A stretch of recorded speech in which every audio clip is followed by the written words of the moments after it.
Logo, com certeza, será uma prática dentre muitos outros momentos que já vai estar fazendo, né? Desde já nós queremos, como a igreja, os irmãos Deus estendendo as suas mãos, nós vamos estar orando, os irmãos seminaristas, pedindo que Deus esteja confirmando aquilo que Ele já colocou no coração do Rafael. Vamos orar com o Rafael, estenda a sua mão.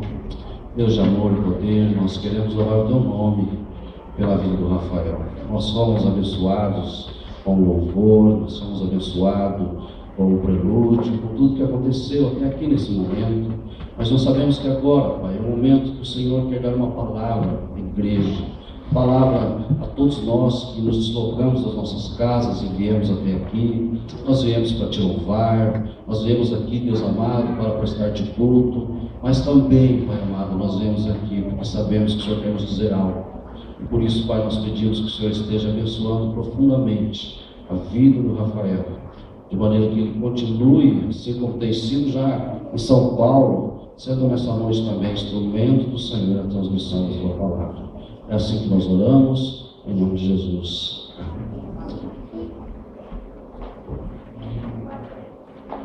Boa noite. É muito bom estar de volta em casa. Nas duas casas, né? Lá na minha casa e aqui na igreja também, a minha casa. Está acabando já meu período de descanso. Quinta-feira eu vou estar voltando de novo para o seminário. Vitor, por favor, aquele slide do SPS, você coloca para mim, por favor?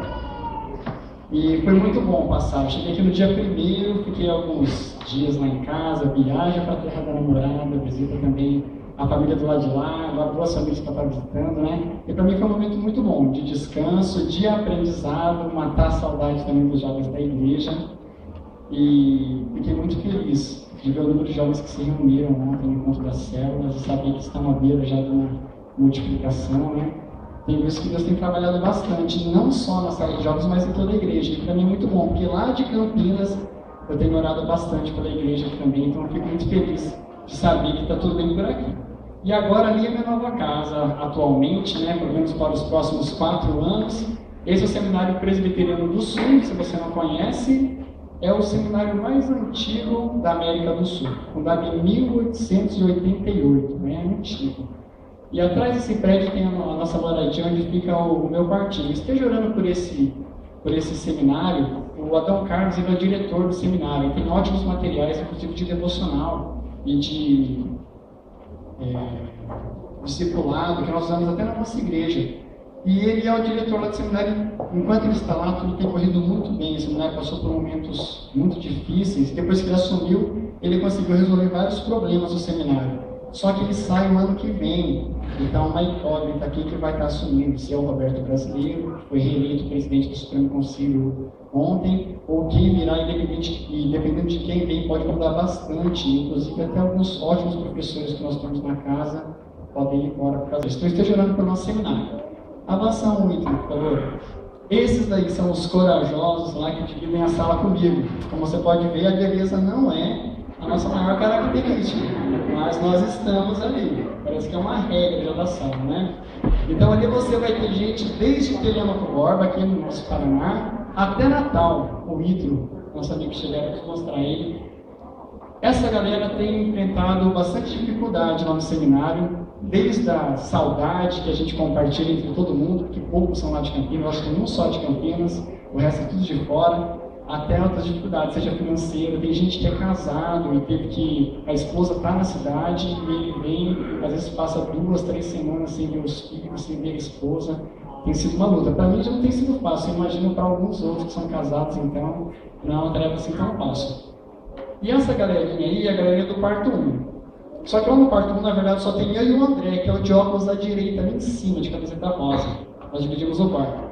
O resto é o que todos os dias vão lá almoçar, fazer devocional, vão acordar, achando que a gente perde a hora, quando a gente está tentando dormir, eles batem na porta. Não, a gente tem vontade de orar, vamos orar de novo junto. Essa galerinha são os meus amigos mais próximos lá de Campinas, e eu tenho aprendido muito com eles, com a experiência de vida, compartilhar a palavra.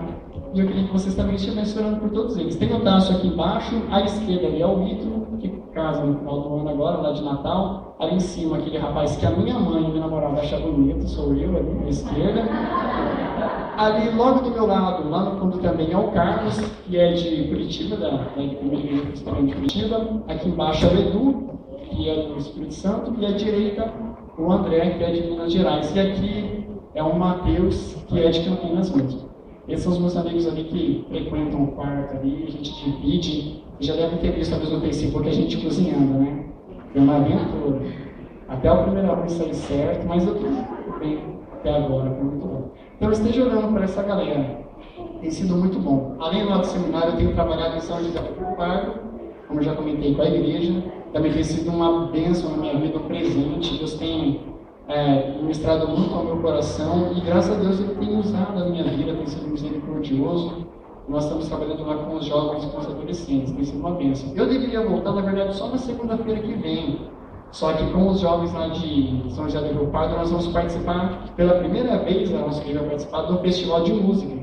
Aí eu, a Ju e a Raíssa, uma jovem lá da igreja, compomos uma música e vamos representar pela primeira vez a igreja nesse festival lá em Minas Gerais. Hoje eu vou estar compartilhando uma palavra com a igreja que ministrou muito o meu coração, que começou nesse discipulado, nesse devocional do nosso quarto, e depois eu montei a palavra e a gente levei para os jovens. Mas antes de eu passar esse momento de palavra, seria muito importante a gente recapitular e relembrar de uma forma bem sucinta a história de Cristo. E tem um vídeo, que é Você Me Seguiria, isso. Eu gostaria que vocês prestassem atenção no vídeo que vai dar uma recapitulada bem breve sobre a história de Cristo.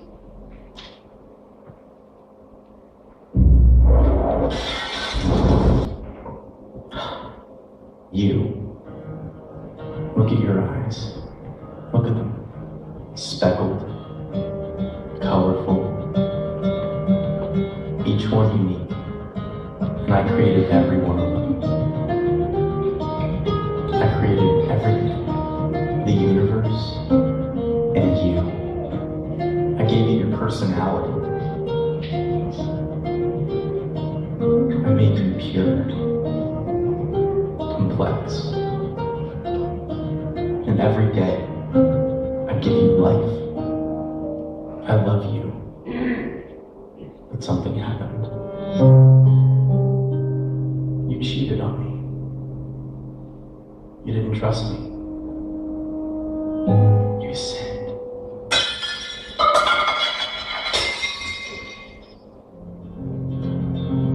You cut yourself off from me. And although you're still alive, you're slowly dying. So you look for other things.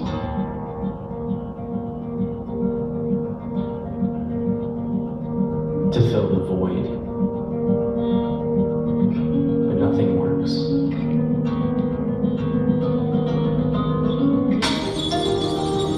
It just kills you faster. And it separates us more and more.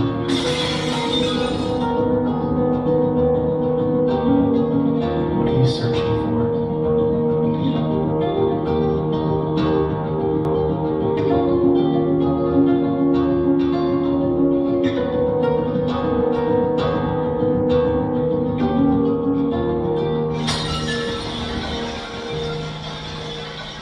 I don't want you to die. I created you, not to be destroyed, but to know me.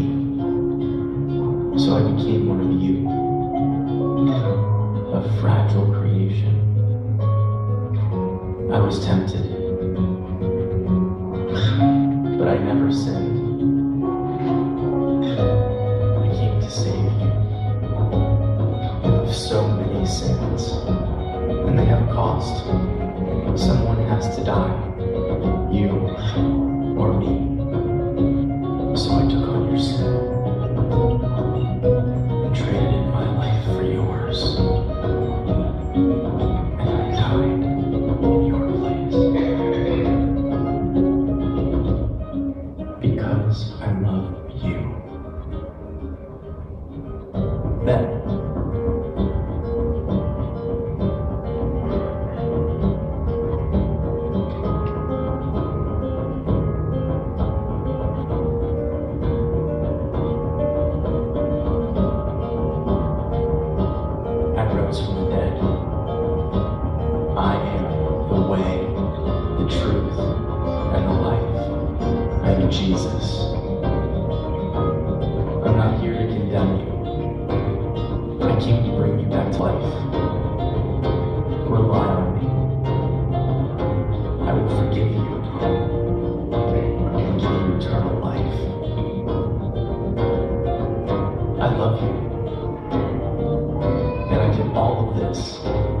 have a relationship with you.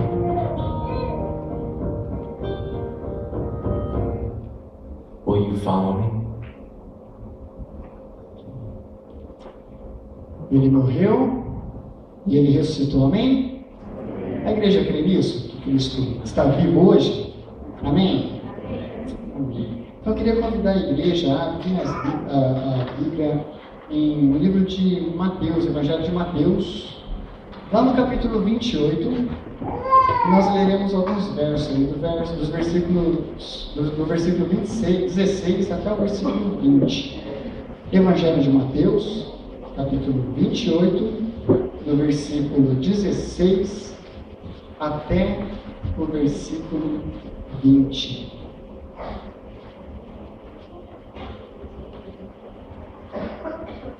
Uma passagem bastante conhecida, acredito que de todos da igreja. Está relatando sobre o primeiro encontro de Jesus com os discípulos após a sua ressurreição, segundo o Evangelho de Mateus. Encontraram, amém? Se tem alguém do seu lado que não está com a Bíblia, por favor, compartilhe com quem está do seu lado, quem tem esse privilégio de acompanhar a leitura da palavra contigo. Então fala assim a palavra do Senhor, no Evangelho de Mateus, capítulo 28, do verso 16 até o verso 20. Seguiram os 11 discípulos para a Galiléia, para o monte que Jesus lhes designara. E quando o viram, o adoraram, mas alguns duvidaram. Jesus, aproximando-se, falou-lhes, dizendo: Toda autoridade me foi dada no céu e na terra. E de, portanto, fazer discípulos de todas as nações, batizando-os em nome do Pai, e do Filho, e do Espírito Santo, ensinando-os a guardar todas as coisas que vos tenho ordenado. E eis que estou convosco todos os dias, até a consumação do século. Amém. Vamos abaixar as nossas cabeças e passar por mais um momento de oração. Deus, eu quero te pedir, Pai, que nesse momento o Senhor está ministrando os nossos corações. Nós estamos aqui, ó Pai, com a sua palavra aberta, prontos para receber do Senhor o que o Senhor tem para falar aos nossos corações, Deus. Eu não sei, ó Pai, qual foi a realidade de cada pessoa que chegou aqui. Às vezes entrou com o coração atribulado, com alguma dificuldade, talvez algo que possa até atrapalhar em conseguir receber a sua mensagem de noite, mas por meio do Teu Espírito Santo, Deus vem estar agindo, trazendo a paz aos nossos corações, que a mensagem, Deus, que nós receberemos hoje aqui possa ser gravada nos nossos corações, de forma que nós venhamos a ter a nossa vida transformada e edificada, Deus, através da sua Sagrada Escritura, Deus. Nós agradecemos pelo privilégio que nós temos aqui no nosso país, de poder estar hoje aqui, assentado, meu Deus, nesses bancos, com tranquilidade, sem ser perseguido, ó Deus, nesse momento de culto. E nós queremos desfrutar disso, Pai. E nós lembramos também dos que não têm esse direito, ó Deus, que o Senhor seja com eles agora, onde eles estiverem, ó Pai. Nós sabemos que nesse momento tem pessoas, ó Deus, escondidas dentro de cavernas, ó Deus, para poder compartilhar a Tua palavra. Temendo, ó Deus, às vezes até pela própria vida, caso sejam descobertos. Deus, que o Senhor seja com eles, ó Deus, lá presente, ministrando o coração deles, acalmando o coração deles e livrando eles, ó Pai, de todo e qualquer mal. Deus, é o desejo do meu coração, Pai, em nome de Cristo Jesus. Amém. Para mim é um privilégio estar aqui na frente ministrando a igreja. Eu sempre fico um pouquinho nervoso, a mão fica até um pouquinho suada, assim, mas tem um lado bom, que tem um monte de página aqui e ajuda a folhear, desgrudar um pouquinho as páginas aqui. E dizem que é bom a gente ficar um pouquinho nervoso, né? A gente lembra da responsabilidade que é passar a palavra de Deus. Então eu acho que isso vai me seguir durante muito tempo, né? Então eu já estou me acostumado com isso. Essa passagem eu acho ela muito interessante. Eu estava ministrando os jovens numa série de ministrações sobre Cristo. Quem era Cristo? O que Ele fez? De onde Ele veio? Como foi a infância, a juventude? Quais foram todos os passos pelo qual Ele passou até se tornar mestre, ensinar, recrutar os seus discípulos. E aqui é um dos últimos momentos que nós temos relatados sobre a presença de Cristo aqui na Terra antes da sua ascensão, após a sua ressurreição. E nesse trabalho que eu estava fazendo em São José do Rio Pardo, eu vou de ônibus para lá. Então, eu pego meu violão, pego as minhas coisas, entro no ônibus, vou para São José do Rio Pardo no sábado de manhã, normalmente, faço todas as atividades lá, e no domingo pela manhã, eu entro no mesmo ônibus e retorno. Então eu vou com a mala toda pronta, mala, violão. A Jo acompanhou um período lá, como que era, mala, violão, roller. A gente faz evangelismo na pista de skate, então tem que levar tudo que precisa para lá. E eu encho lá o ônibus e venho. E numa segunda-feira, num dia normal para mim, eu entrei no ônibus, sentei sempre na primeira fila, normalmente eu sinto mais comigo, mas estava na primeira fila, do lado de uma mulher que mora aqui em Cianorte. Para eu lá em São José do Rio Pardo, para cima de Campinas, encontrei uma paranaense também. Ela tinha ido no casamento do filho dela, ela estava voltando. E eu conversei com ela. E a gente falando sobre Cristo, falando sobre religião, ela falando que ela estava um pouco afastada da igreja, mas estava voltando, eu ministrando ela sobre a importância de fazer parte do corpo, de estar envolvido com o corpo de Cristo, da igreja.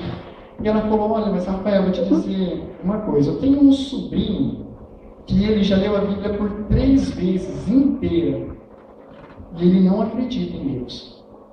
Você acredita nisso? Eu acredito. Tem pessoas mesmo que às vezes lê a Bíblia inteira e mesmo assim não acreditam em Deus. Mas antes que eu pudesse aprofundar um pouco sobre o assunto, do outro lado do banco, lá não, na outra fileira, um rapaz levanta assim, uma vez ele estava parado, assim, isso não é nada. Eu já li a Bíblia por 7 vezes e eu não acredito em Deus. Eu sou ateu, eu participo semanalmente da reunião dos ateus lá em Campinas. Eu sou formado em engenharia elétrica, mestre em bioenergia, e a gente discute sobre esse assunto e, para mim, não faz sentido um Deus que permite que tanta coisa ruim aconteça nesse mundo e se diz bondoso, exista. E daquele momento em diante, são 3 horas de São José do Rio Pardo até Campinas, né? Nós levamos uma calorosa, amigável e boa conversa até Campinas, até uma boa viagem até quase Campinas, esclarecendo algumas dúvidas que ele tinha. Ele não mudou naquele momento o posicionamento dele, mas eu confesso que ele saiu de lá com alguns pontos de interrogação na cabeça dele. Ele tentou colocar alguns na minha, eu acho que ele saiu com alguns na dele, né? E eu estava pensando, né?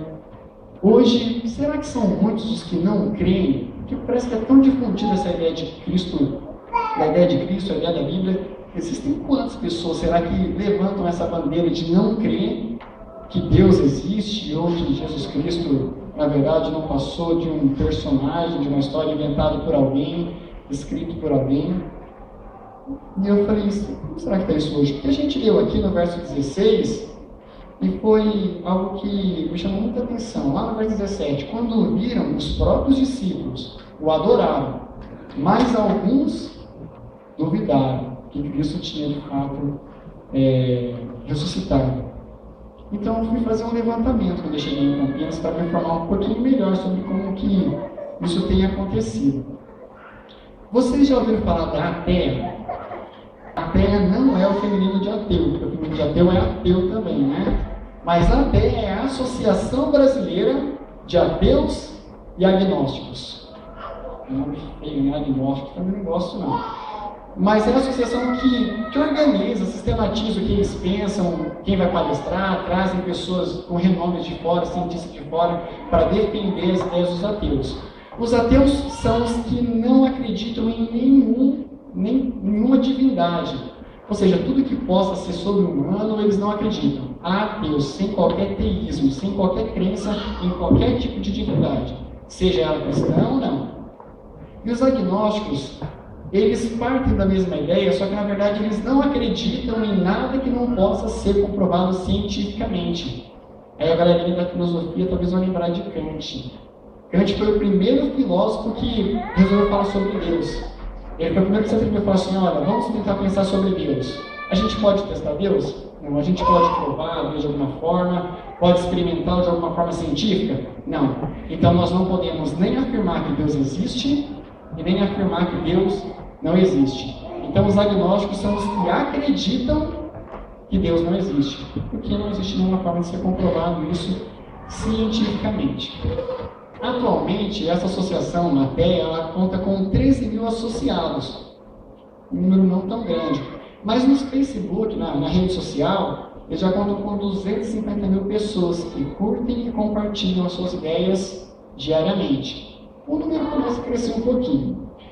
Segundo dados do IBGE de 2010, eles já contam com 740 mil brasileiros, ateus e agnósticos, pessoas que não acreditam em Deus, porque não pode ser provado de nenhuma forma, porque optaram por não crer mesmo nele. Mas 740 mil pessoas no país como hoje 200 milhões, nós estamos beirando, né, 200 milhões de habitantes, né? Será que é um número tão representativo? A IPB tem 1 milhão de membros, aproximadamente esperado pelo Brasil. Já estão quase chegando na gente, né? Esse número vai ter crescido bastante. A IPB tem 1 milhão de membros no Brasil, eles estão lá, chegando na gente. A grande questão é que esses 740 mil ateus e agnósticos, pessoas que não acreditam em Deus, estão inseridos em alguns contextos muito perigosos. Normalmente são pessoas graduadas, pós-graduadas, e eles estão presentes na mídia, eles estão presentes nas universidades, no ensino médio, no ensino fundamental e até mesmo no centro de ensino infantil. São formadores de opinião. São pessoas que têm o seu posicionamento sobre Deus e que, de uma forma ou de outra, acabam embutindo na cabeça de jovens, crianças, adultos, idosos, com quem eles têm contato, a sua forma de pensar. Eles falam, não, isso é exagero, Rafael, isso não acontece, não. Isso não acontece? Será que não? Eu, na quinta série, tive aula de ensino religioso. Parece que não tem mais ensino religioso, me corrijam se não tem mais ensino religioso, né? Tem ainda? Tem ainda ensino religioso, né? Está tendo aí. E nessa aula nós discutimos um pouco sobre religião e sobre Deus. E as aulas de ciência também entravam um pouquinho sobre algumas teorias, né?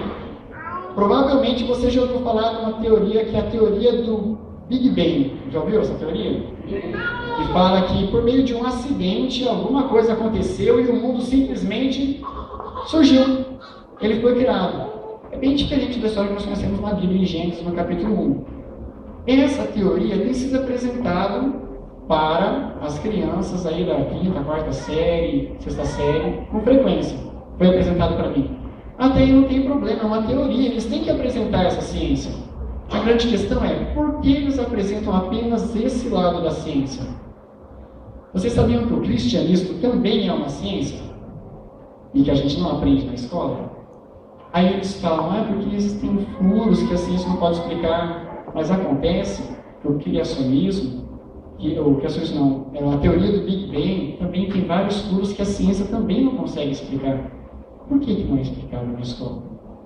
Quem será que define que vai ser passado na grade curricular, no material pedagógico, nos livros que são adotados? Quem define? Pessoas que estão lá no alto calão, pessoas que definem a educação do país. Quem sabe no meio deles muitos ateus e agnósticos também.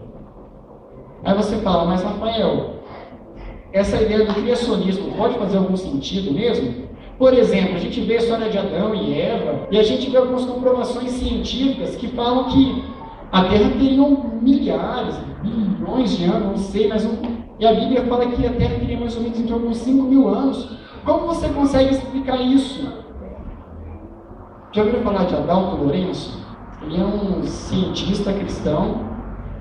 Ele participou da NASA fez pesquisas com a NASA durante bons tempos. Aí ele é brasileiro. Ele tem uma teoria que chama Teoria da Idade Aparente. Já ouviu falar disso? Eu conheci, achei muito fantástico. Adão foi criado como homem. Então ele foi criado no pó da terra, Deus o formou, e ele já tinha a aparência de um homem formado. Um homem formado, vamos colocar um homem aí, biologicamente falando, por volta dos seus 30 anos de idade, com todo o seu corpo desenvolvido. Tudo certinho. Quantos anos Adão tinha quando ele foi criado? 1 ano. Na verdade, ele estava ali com alguns dias de vida, daí quando se passou 1 ano depois que ele foi criado, Adão tinha 1 ano de idade. Mas qual era a sua aparência? De um homem de aproximadamente 30 anos.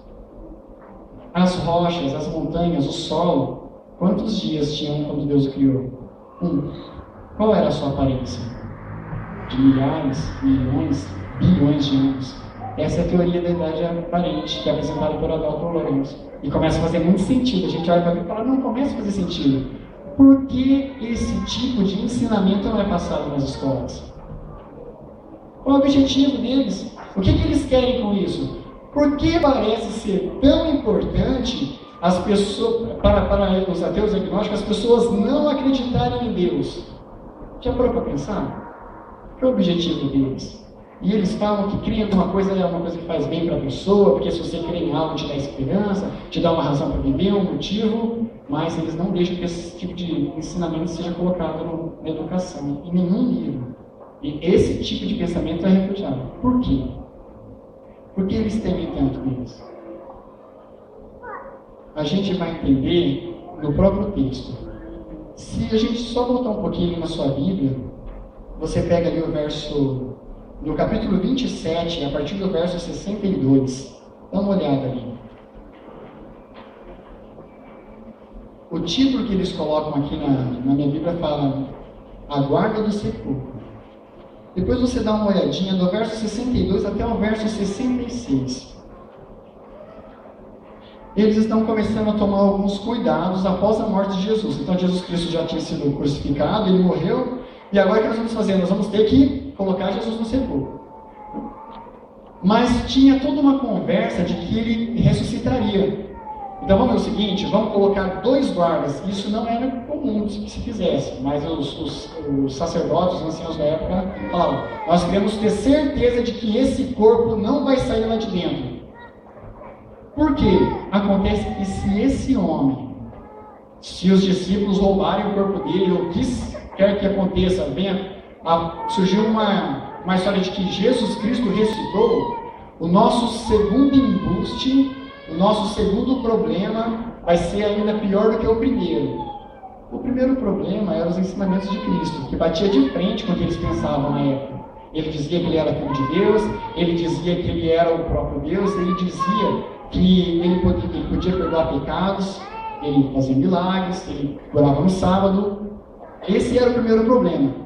O segundo problema é que se esse homem realmente ressuscitasse, ele estaria dando validade a tudo quanto ele havia dito. E se isso acontecesse, as pessoas creriam nele. E se as pessoas crescem nele, as pessoas começariam a se comportar da maneira como ele havia ordenado. Ou seja, tudo que ele havia ensinado era verdade. E as pessoas começam a fazer tudo quanto ele havia ensinado. As pessoas começam a buscar os ensinamentos dele. Então eles tinham toda essa preocupação.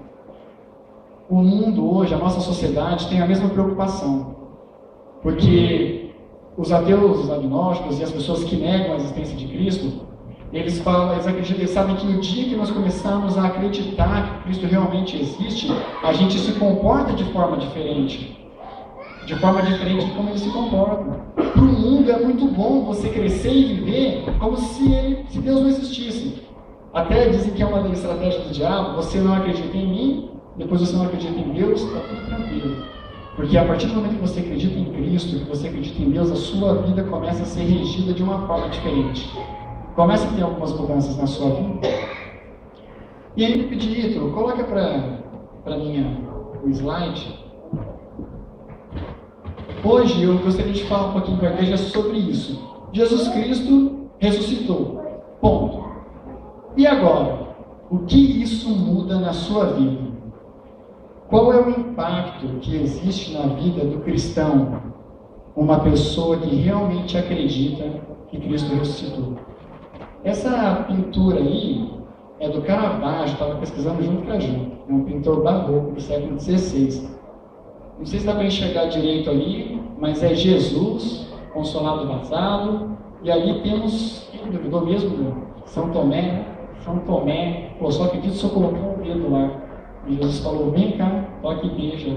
Quando eu vi pela primeira vez, me deu até um pouco de arrepio, assim, dessa cena. Mas foi um homem que, um dos que, pelo menos relatado pela Bíblia, não creram que Jesus Cristo havia de fato ressuscitado. Teve que ver ele pessoalmente para poder confessar isso.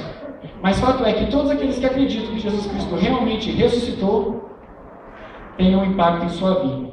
E o texto discorre sobre algumas afirmações trazidas pelo próprio Cristo. E aí eu gostaria que a igreja estivesse acompanhando junto comigo. Logo no verso 18, ele começa falando assim, acompanhando a Bíblia de vocês. No capítulo 28, no verso 18 que nós lemos.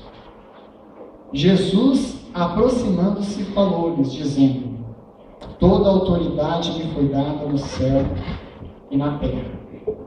Toda autoridade me foi dada no céu e na terra. Quando você pensa em autoridade, o que te vem à mente? Vamos pegar o exemplo do Exército Brasileiro. Estava dando uma olhada lá, qual era a maior patente do Exército Brasileiro. E segundo as minhas pesquisas, né, talvez me corrijam aí, mas em exercício que eu achei foi o coronel.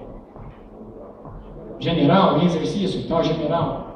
É que daí tinha uns lá que eles já não tinham mais as suas atividades, mas general, então, é a maior patente que vai ter. Em caso de guerra, marechal. Ok. Ele está governando, ele está administrando todo um setor que vai estar diretamente associado à defesa do país. Abaixo dele, vem vários outros cargos, vários outros títulos, várias outras pessoas que obedecem às suas ordens, é isso? Pelo menos é assim que passa nos filmes, né? Ele dá a ordem lá de cima, eles traçam as estratégias e as pessoas vão atendendo ali as suas ordens, é assim que acontece. E se um homem não aceitar a ordem que é dada, por exemplo, por um marechal na guerra, né? O que será que acontece?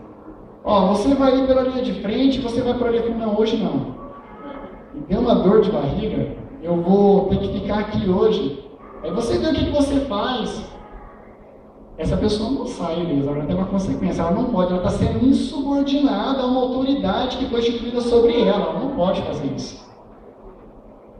E quando nós pensamos em nações também são governadas por pessoas, como por exemplo reis, presidentes, imperadores, e essas pessoas elas governam realmente sobre aquela nação, e elas tudo que elas falam ali devem ser seguidas, são ouvidas, é respeitado. E as pessoas que, por exemplo, não atendem ao comando de um rei, à ordem de um rei, essa pessoa pode estar colocando o seu pescoço a caminho da forca. Porque o rei tem autoridade sobre a nação. E a palavra dele é lei. A Jesus Cristo foi dada toda a autoridade nos céus e na terra. Vocês lembram quando essa expressão céus e terra foi usada pela primeira vez na Bíblia? Gênesis, capítulo 1, versículo 1. No princípio criou Deus, céus e a terra. É usada essa expressão céus e terra na Bíblia para representar tudo. Ítalo, avança para mim, por favor. Eu gosto muito dessa imagem, é uma mão criando o universo. Muitas vezes, quando nós pensamos na criação de tudo, nós pensamos na criação do nosso planeta, Terra. Mas, na verdade, foi criado tudo. A nossa galáxia, o nosso sistema solar, tudo. Foi criado cada molécula, cada partícula por Deus. Desde a menor delas até ao sistema mais complexo que nós podemos ter informação. Seja a nossa galáxia, seja o que for. Tudo foi criado por Deus. Céus e terra. E essa passagem que nós lemos diz que toda autoridade foi dada a Jesus Cristo, nos céus e na terra. Isso quer dizer que tudo quanto foi criado está sob o governo de Cristo Jesus. E se a Bíblia está falando que é tudo, e se ela fala que é tudo mesmo, isso também inclui as nossas vidas. Então, o primeiro item que eu gostaria de refletir junto com a igreja é: todo aquele que crê que Jesus Cristo ressuscitou, crê que Ele tem autoridade sobre os céus e sobre a terra, e isso também inclui a sua vida. E aí Deus começou a ministrar algumas coisas ao meu coração. Ele falou: Rafael, como que você tem visto a sua vida? Você tem levado uma vida subordinada a mim? O que seria levar uma vida subordinada a Cristo? Eu comecei a refletir, a pensar um pouco, e eu pensei, bom, talvez se eu dividir eu vou conseguir entender um pouco melhor. O meu relacionamento com Deus tem sido subordinado a Ele, ou seja, eu tenho feito as coisas que Ele tem me mandado ante a área espiritual da minha vida? Devocional, leitura da Bíblia, meditação, jejum, oração, ensinamentos que o próprio Cristo nos passou. Se eu não tenho seguido essas coisas básicas sobre o meu relacionamento com Ele, eu tenho agido como um homem que não atende à voz do seu capitão, do seu general, do seu marechal. Eu tenho sido insubordinado. Então, por alguns momentos, é como se eu apresentasse alguns sinais de uma pessoa que diz que acredita no Cristo ressurreto vivo, que tem todo o poder e toda a autoridade. Mas às vezes eu acho como se ele não tivesse todo o poder e toda essa autoridade assim. Porque muitas vezes eu não me preocupo nem em subordinar a minha vida ao senhorio de Cristo. A gente esquece de cuidar desses pequenos detalhes que são importantíssimos na nossa vida. Um deles é o nosso relacionamento com Ele, a nossa vida devocional. E muitas vezes eu me peguei até mesmo dentro do próprio seminário, dentro da correria de ter que ler livro, estudar para a prova, preparar trabalho, preparar seminário, preparar administração para os finais de semana. E eu falei, e a minha vida de devocional com Cristo? Falei, ontem estava tão corrido que eu não consegui separar um tempo para ter o meu momento com Deus. Não é porque a Bíblia é um dos meus materiais acadêmicos lá que eu vou contar aquilo como um momento de devocional. Porque lá no seminário nós lemos bastante a Bíblia também como material acadêmico, como uma literatura, como um livro histórico também. E eu não posso contar isso como um momento devocional. Eu tenho que separar um momento do meu dia onde eu vou sentar, eu vou ter um contato com Deus, eu quero falar, Deus, o que o Senhor tem para falar comigo hoje? O que o Senhor quer me passar?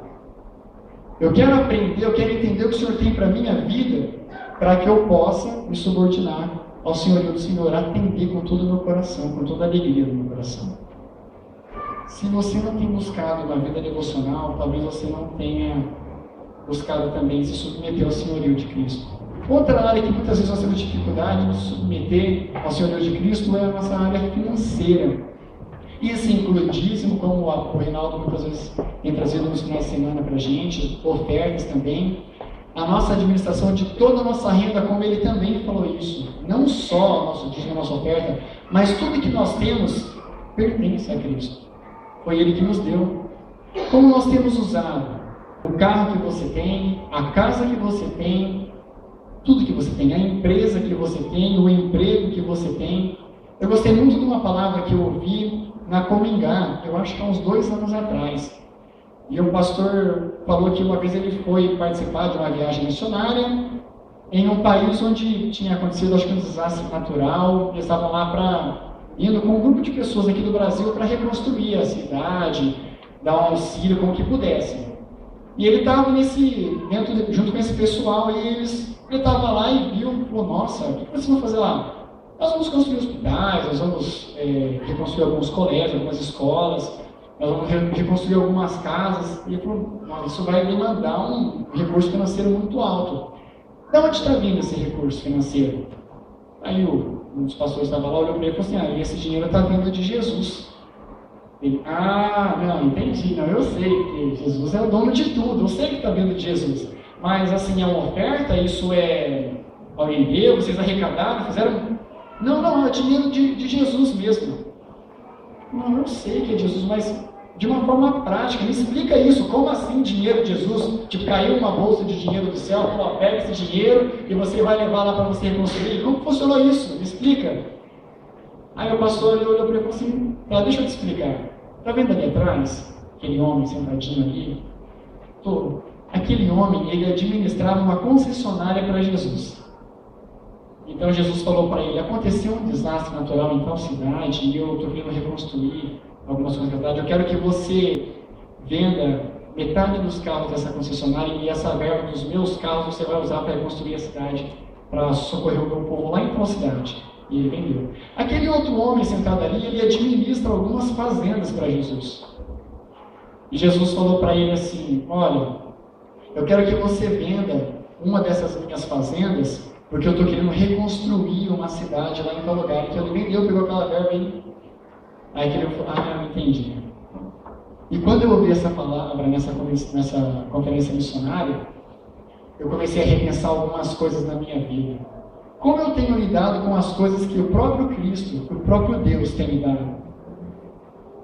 É natural passar pela nossa mente que nós possuímos aquilo, que aquilo é nosso, que foi construído, a gente conseguiu com o nosso próprio esforço, com a nossa dedicação, com a nossa organização, com a nossa administração, e a gente esquece que até as nossas forças, a nossa inteligência, a nossa capacidade, o nosso trabalho, tudo que nós temos foi dado pelo próprio Cristo, foi dado pelo próprio Deus. E se tudo foi dado para Ele, tudo pertence a Ele. Aí eu te pergunto, se Jesus Cristo pedir para você algo daquilo que Ele já te deu, você teria facilidade em se desapegar daquilo? Essa pergunta bateu no meu coração de uma forma tão forte que eu fui para casa, tive que entrar no meu quarto, pensar um pouquinho, orar e chorar. Falei, Senhor, talvez eu tenha dificuldade de entregar algumas coisas que o Senhor mesmo tem me dado para o Teu reino, para o Teu uso. E a partir daquele dia eu assumi o compromisso de fazer o seguinte exercício: tudo quanto eu adquirisse, eu iria adquirir com o seguinte pensamento: isso que eu estou recebendo, eu só estou administrando para Jesus. Talvez Ele possa me pedir isso a qualquer momento. Confesso que não é muito fácil, mas é necessário. Porque se eu não pensar desse jeito, eu nunca vou deixar que Jesus Cristo seja o Senhor da minha vida na área das finanças também. Isso é importante. E outra área que nós também muitas vezes temos dificuldade de entender é essa nossa parte de capacidade. Estudos, profissões, emprego, tudo quanto nós temos foi dado por Cristo. E tudo tem que ser usado para a honra e para a glória de Cristo. O seu trabalho, a sua atividade profissional, se você é dono de uma empresa ou empregado de uma empresa, você não está lá por acaso, foi Deus quem te deu aquela empresa ou foi Deus que te deu aquele emprego. E Ele tem uma finalidade para isso que vai além da sua manutenção. Ele também usa isso como uma forma de te manter, de suprir todas as suas necessidades. Mas Ele tem um projeto para você que vai além disso. Ele quer usar tudo isso para a expansão do reino dele, para a glória dele. E quando nós não vemos desse jeito, nós muitas vezes estamos sendo submissos a esse Deus que nós reconhecemos que tem toda a autoridade nos céus e na terra. Pode avançar mais uma vez, por favor? É importante nós entendermos que a gente vai trazer bem numa linha lógica, quando nós acreditamos que Cristo ressuscitou, quando nós acreditamos que por causa disso Ele tem todo o poder e toda a autoridade, então a gente entende que tudo quanto Ele nos mandar, nós faremos. Lógico, né? Fácil. Se a gente está se rendendo ao senhorio dele, a toda a autoridade dele, nós como cristãos que cremos nisso, vamos fazer tudo quanto ele mandar. E ele segue o versículo com a seguinte ordem, logo ali em seguida: ide, fazei discípulos de todas as nações, batizando-os em nome do Pai, do Filho e do Espírito Santo. E no verso 20, ensinando-os a guardar todas as coisas que vos tenho ordenado. Até essa parte. Eu já ouvi algumas vezes algumas pessoas falarem que evangelizar não é para mim, esse não é o meu dom. Não foi para isso que Deus me chamou. Até porque Deus chamou cada pessoa por uma coisa, não é verdade? Nós olhamos lá em Coríntios e Deus diz que alguns Ele definiu como profetas, outros apóstolos, e outros Ele definiu como professores, como mestres, e alguns Ele deu dons disso, Deus deu dom daquilo. Ele chamou cada um por uma coisa. E Ele não me chamou para evangelizar. Ele me chamou para fazer outra coisa, me chamou para fazer parte do ministério de louvor. Me chamou para dar aula na escola bíblica. Ele me chamou para servir como diácono, me chamou para ser um presbítero, me chamou para muitas coisas, mas ele provavelmente não tem me chamado para essa área de evangelizar. Quem foi chamado para evangelizar foi o Peter, que está lá na Índia, missionário que a igreja que sustenta também. Ele foi chamado para evangelizar e ele tem feito isso. Missionários são chamados para evangelizar. Muitas vezes nós queremos desse jeito. Porque nós nos esbarramos nas nossas limitações de atender uma ordem que Cristo deu para todo mundo. A palavra que o pastor Orlando trouxe uma vez numa escola bíblica aqui, falou muito no meu coração sobre o chamado global, o chamado universal e o chamado específico. Realmente, Deus te chamou para desenvolver algumas atividades específicas dentro da igreja. Chamou para você tocar mensagem de louvor, talvez chamou para você dar aula, talvez chamou para você cuidar da parte da manutenção do templo, talvez te chamou para administrar a igreja. Deus pode ter chamado para uma coisa específica. Mas existem algumas características que todo aquele que se diz cristão tem que ter. E uma delas é obedecer a ordem que Jesus Cristo nos deu. Ide, fazer discípulos. Ide e fazer discípulos. Eu lembro, sempre que eu vou falar sobre evangelismo, eu lembro bastante da Dona Lourdes, aqui da igreja. A Dona Lourdes. Aqui? Tá ali, a Dona Lourdes. E uma vez eu encontrei ela e ela estava toda feliz. Ela falou assim, com um monte de panfleto na mão. Eu falei, Dona Lourdes, quando você vai? Ela falou, estou indo na UEM, vou distribuir alguns panfletos ali, vou falar que Jesus Cristo ama aquelas pessoas. E ela disse que a abordagem era bem simples, assim, Dona Lourdes. Entregava o panfleto e falava, Jesus te ama e Ele tem um projeto para a sua vida. Talvez a gente não tenha coragem que a dona Lourdes tem de fazer isso.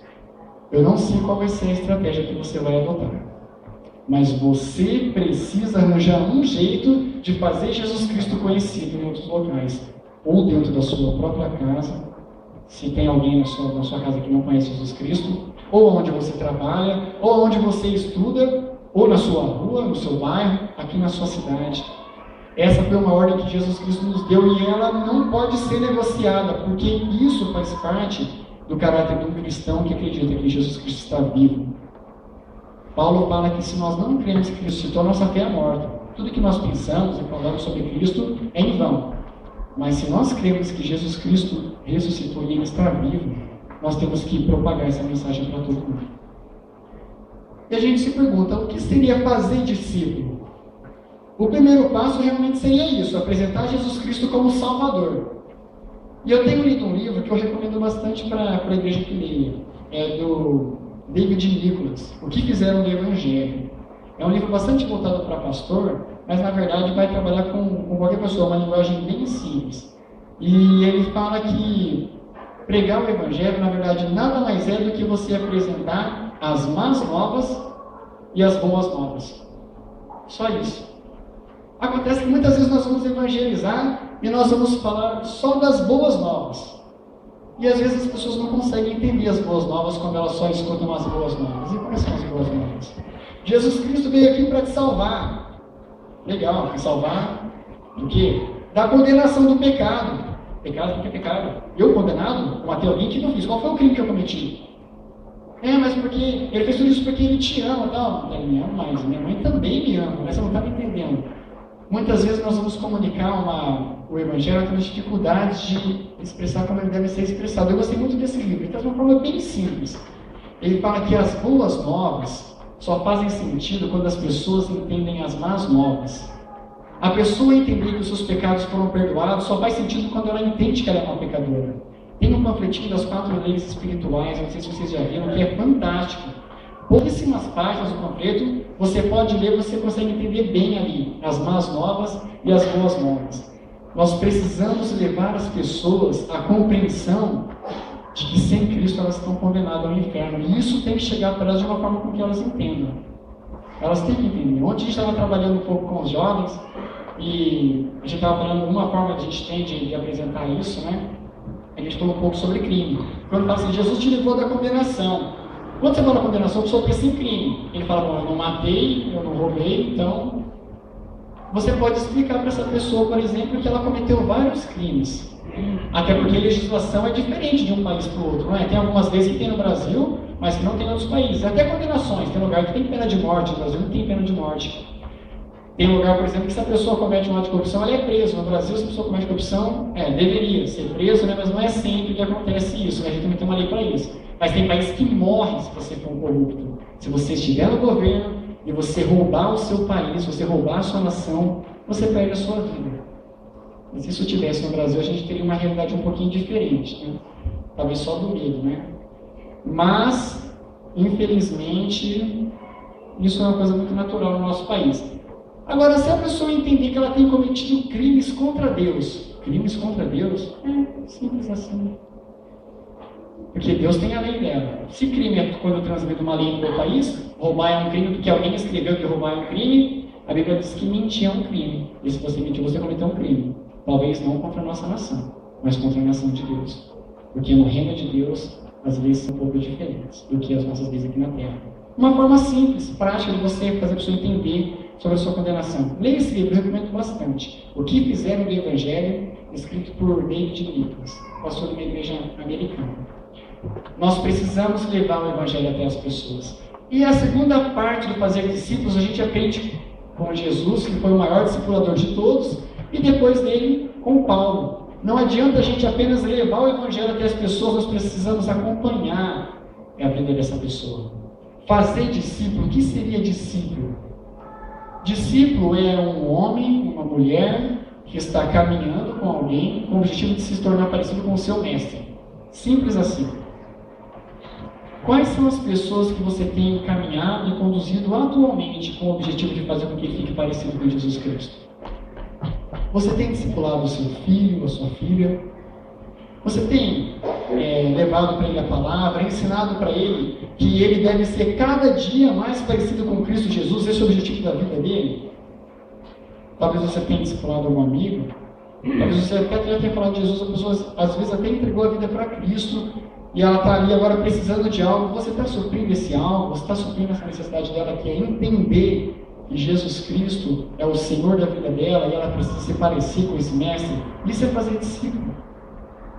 O discipulado tem sido uma realidade bastante difícil de encontrar em muitas igrejas evangélicas no Brasil, lá fora. A gente tem deixado de lado. Às vezes a gente tem até evangelizado, mas a gente às vezes não tem discipulado. Nós não temos dado muitas vezes continuidade ao trabalho de levar a palavra. Quando levamos a palavra, às vezes nós não temos acompanhado. Isso é importante. As pessoas precisam entender que elas têm que ser parecidas, elas têm que se parecer com o seu mestre, que é Jesus Cristo. Acontece que isso também atinge a nossa vida, né? Não é só a gente levar, a gente também tem que ser parecido com o nosso mestre, com o nosso Senhor Jesus Cristo. E talvez você tenha algum ícone aí, se você toca algum instrumento de guitarra, né? Jimi Hendrix, Kid Loureiro, talvez Juninho Afran, e o seu objetivo seja ser um guitarrista tão bom quanto eles e tocar como eles tocam. Ali é o seu patamar. Tocar igual o Juninho Afran, que é o guitarrista da Oficina G3, cristão, terceiro melhor guitarrista do mundo, não é uma meta muito fácil, é uma meta difícil, vai exigir muita dedicação, muito esforço da sua parte. Talvez você queira ser um grande palestrante, talvez você queira ser um grande administrador, um Roberto Justo da vida, ou seja, qual for o seu alvo, o seu parâmetro. Com muito esforço, com muita dedicação, talvez você consiga chegar lá. Acontece que o alvo do cristão é ser parecido com Cristo. E esse padrão é muito difícil de conseguir atingir. É tão difícil que se você tentar com todas as suas forças sozinho, você nunca vai conseguir ser parecido com Cristo. É um esforço sobre-humano que nós temos que ter. É um esforço tão difícil que se Jesus Cristo não se dispor a te ajudar nessa missão, você nunca vai conseguir. Paulo desafia os seus discípulos falando assim, aos que ele estava discipulando: sede meus imitadores, assim como eu sou imitador de Cristo. Essa tarefa não é fácil. E só é possível para aqueles que já foram alcançados por Jesus Cristo. Ser cada dia ministrado, trabalhado e moldado, ser cada dia mais parecido com o Senhor Jesus Cristo. Acontece que a nossa passagem não acaba por aqui. A gente tem a parte B do verso 20, que fala assim, lê lá no finalzinho, a última frase que nós temos ali nessa passagem do verso 20. Eis que estou convosco todos os dias até a consumação dos séculos. A presença de Jesus na nossa vida é algo importantíssimo. Lembra que eu falei com os irmãos no início sobre a questão do ateísmo, né? Pessoas que não creem em Deus. E eu conversando com aquele ateu, ele falou para mim: se você conseguir provar para mim que Deus existe, não tem erro, eu acredito em Deus. E eu falei para ele: olha, só o dia que Jesus Cristo te encontrar você vai entender. Porque hoje, conhecendo Jesus Cristo, eu tenho uma paz, eu tenho algumas coisas na minha vida que a sua ciência nunca vai conseguir explicar. Isso que eu tenho, você não tem como medir, você não tem como mensurar. Ele falou: não, mas eu trabalho com bioelétrica, eu consigo ver as ativações cerebrais. Eu falei: não, você pode vir com todos os aparelhos que você quiser. O consolo que um cristão tem quando perde alguém muito querido é divino. O sofrimento que nós temos é diferente. Como o cristão enfrenta a dificuldade da sua vida é completamente diferente. Se acontecer um desastre e eu perder tudo que eu tenho